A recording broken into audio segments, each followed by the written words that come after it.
ከ92 በላይ የእርዳታ ማከፋፈያ ቦታዎች ከፍተናል። በትግረኛ አንድ አባባል አለ። ናንጫዋ ጻረ ሞቷ ንድሙ መጻወቲታ ይባላል። ምን ማለት ነው? ለድመት አይጥ ይዛ እንደዚህ የምታንገራጡ ለሷ ጫወታዋ ነው።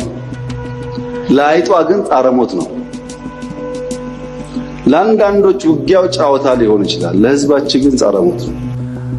ያልተገደበ አክሰስ ካልተከፈተ ተባለ። እሺ ከፈትን ካልን በኋላ እንደምታዩት በትዊተር ኮንሰርን አያስፈልግም፣ በተግባር ማገዝ ነው የሚያስፈልገው። 70% መሸፈን ብቻ ሳይሆን የኢትዮጵያ መንግስት ከኦፕሬሽን በኋላ ከ40 ቢሊዮን ብር ወጪ አውጥቷል። ከ1 ቢሊዮን ዶላር ያላነሰ ገንዘብ አወጥቷል።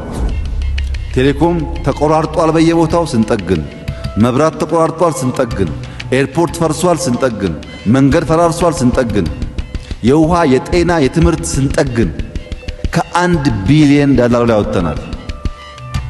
ያመረትነው ምርት ወስደናል። ያ ባይሆን ኖሮ እዚህ የሚያጋጥመን ኢንፍሌሽን የተወሰነ ማኔጅም እናደርግ ነበር። ይህን የትግራይ ህዝብም የተቀረው የኢትዮጵያ ህዝብም መገንዘብ ይኖርበታል።